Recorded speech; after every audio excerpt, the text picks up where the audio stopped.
আসসালামু আলাইকুম। আমার মনে হয় আজকের ডিসকাশনটা আমরা যদিও আজকের আলোচনা হচ্ছে ট্রানজিট, কিন্তু আমার মনে হয় একটু আমাদের ট্রানজিট থেকে একটু সরতে হবে, because this discussion is not just about transit. I think we have to acknowledge that this discussion is about India-Bangladesh relationship, because we cannot discuss transit in isolation. That would be silly.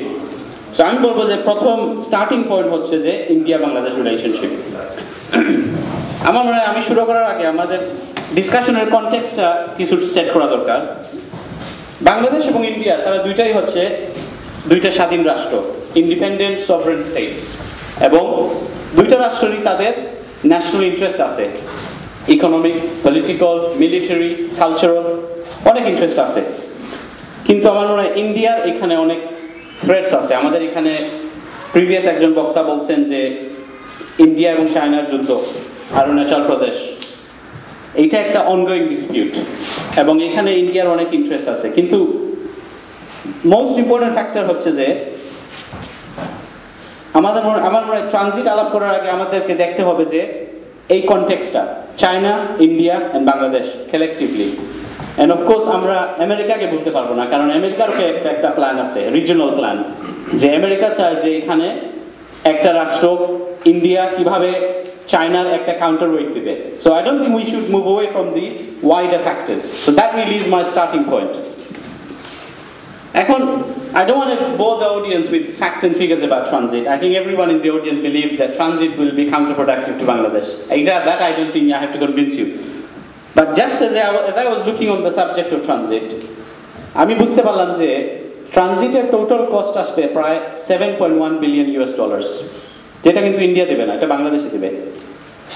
ট্রানজিটের annual এই যে রাস্তাগুলো মানে maintenance cost হবে tense of millions পার ইয়ার, যেটা India দেবে না, এটা বাংলাদেশ দেবে। ট্রানজিটের বাংলাদেশের যে ট্রানজিট ফি, এটা হবে at a discounted rate, heavily discounted rate.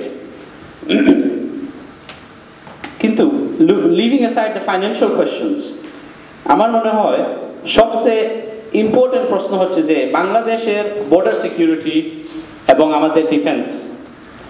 আমরা যদি দেখি অরুণাচল প্রদেশ, ইন্ডিয়া যদি চায় troops deployment, বাংলাদেশের মধ্যে within 450 kilometers they can deploy their troops from one end of India to Arunachal Pradesh, let's say 500 kilometers. That is cutting down a huge landmass for India. এখন একটা independent রাষ্ট্র বাংলাদেশের মধ্যে যদি ট্রুপস চলে যায় একটা আরেকটা দেশে, তাইলে এখানে বাংলাদেশের একটা সিকিউরিটির একটা প্রশ্ন আছে। Because we know India is not a friendly state to Bangladesh. India is actually a hostile power sitting on our borders. India is an enemy state which is regularly killing Bangladeshi citizens through the BSF. তাইলে আমরা দেখতে পারি যে India কিন্তু আমাদের শুভাকাঙ্ক্ষী না। India does not wish us well. India wishes to subjugate Bangladesh. আজকে টাইটেল হচ্ছে prosperity or subjugation. আমার পজিশনটা হবে এটা definitely subjugation. I don't think there is a question of prosperity, because the only power that will prosper is India, not Bangladesh. এখন অনেকে বলে যে ট্রানজিটের ডিসকাশনে যে ভাই ইউরোপিয়ান ইউনিয়নে তো ট্রানজিট আছে, বাট আমাদের প্রিভিয়াস একজন বক্তা বলছেন Switzerland. I myself have traveled widely across Europe, এবং the question about Switzerland and Germany and France is that they act towards each other as equal powers. In the context of Bangladesh is not an equal power to India. That's definitely clear. So we are dealing with a so-called big brother to a so-called small brother. এবং এই রিলেশনশিপে I don't think European Union example is a suitable example. So really আমার point এটাই হবে যে to grant transit would be a plain stupidity for Bangladesh. That is accepted by most commentators. But I think I need to move away really from the subject of transit in terms of facts and figures. I think the wider question is, as I started off, is why do we have this problem? আমাদের যে অনেক বলে যে বাংলাদেশকে India অত্যাচার করে, আমরা কেন অত্যাচারিত হচ্ছি? এটা হচ্ছে আমাদের সবচেয়ে বড় প্রশ্ন। আমার respected panelists, I don't think they address this question necessarily as to why Bangladesh is suffering the consequences of Indian aggression. I think it would be useful for the audience to focus on this question. আমার মনে হয় একটা এই প্রশ্নের উত্তর হচ্ছে আমাদের যে পলিটিশিয়ানস, আমাদের রাজনীতিবিদ যারা এবং আমাদের দেশের যে পলিটিক্যাল নর্মস, পলিটিক্যাল কালচার, আমার মনে হয় যে বাংলাদেশের যে বর্তমান নোংরা রাজনীতি যেটা চলতেছে, যেটা একটা যে রাজনীতি একটা সেকুলার রাজনীতি যেখানে পলিটিক্স হচ্ছে একটা প্রফিট এন্ড বিজনেস ভেঞ্চার, এই পলিটিক্স এবং এই পলিটিক্যাল কালচারের কারণে আমাদের রাজনীতিবিদরা অ্যাগ্রেসিভ এক্সটার্নাল পাওয়ার্স তাদের সাথে মাথা নত করে, চুক্তি করে এবং তারা তাদের জনগণকেও জানায় না কি করতেছে। আমাদের প্রিভিয়াস বক্তা একজন বলছেন যে ট্রানজিট দেওয়া হয়েছে কিনা এখনো ক্লিয়ার না। দ্যাটস কারেক্ট, এখনো ক্লিয়ার না, এখনো কেউ জানে না ট্রানজিট, কারণ ফর্মালি দেওয়া হয়নি, বাট ইনফর্মালি হয়তো দেওয়া হয়ে গেছে। Nobody knows, even the politicians don't know, so how can we know? আমরা the politicians, we are members of the public.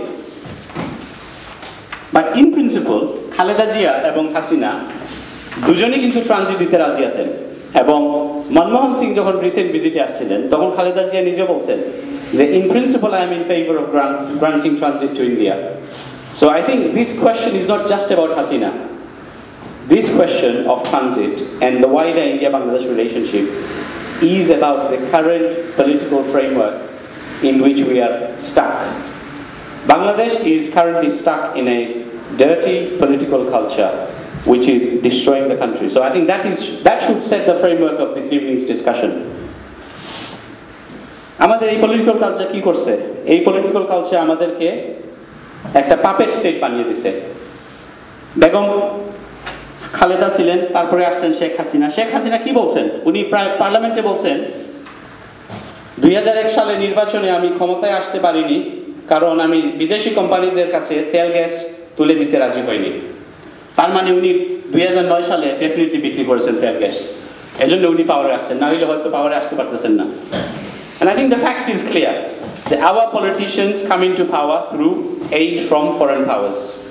2010 ডিসেম্বরে যখন উইকিলিক্সের ডকুমেন্টগুলো লিক হয় তখন এটা ভেরি ক্লিয়ারলি বাইরে হয়ে আসছে যে ইন্ডিয়া, ইউকে এবং ইউএসএ তারা একটা প্ল্যান করছে যে কিভাবে বাংলাদেশের জেনারেল ইলেকশনকে ইঞ্জিনিয়ার করা যায়, কিভাবে একটা ফেভারেবল পার্টিকে পাওয়ারে আনা যায় যেটা favourable to who? The people of Bangladesh? No. Favorable to foreign powers. So that is the reality of the so-called democratic policies and the so-called democratic elections. কিন্তু আমি এটা বলবো যে আমাদের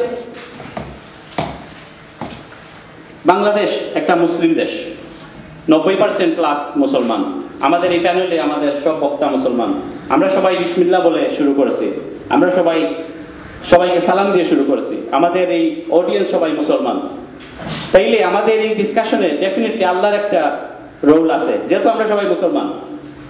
কিন্তু আমাদের প্রধানমন্ত্রী, উনার কাছে কিন্তু আল্লাহ নাই, কারণ উনি মনে করেন যে দুর্গামার কারণে দেশে বৃদ্ধি হচ্ছে, উনি মনে করেন যে দুর্গামার কারণে জিডিপি 7 টাইমস বাড়তেছে এবং দুর্গামার কারণে এখন বাংলাদেশের ফসল ভালো হচ্ছে। So I think what we can see is that our leaders are definitely away from the people. কারণ এই মুহূর্তে আমাদের ম্যাডাম প্রাইম মিনিস্টার আছেন অস্ট্রেলিয়াতে, ডিসকাস কি করতেছেন যে ব্রিটেনের কুইন ফিমেল হবে না মেল হবে। I'm sure she has decided who will rule Bangladesh for the next 10 years until 2021. It will be herself. But she's also busy discussing with the British Queen whether the Queen of England in future should be, whether the monarch of England in future should be a queen or a king. So these are the leaders we have currently who are running us. So I think really, to be honest, we need to discuss the Islamer key vision.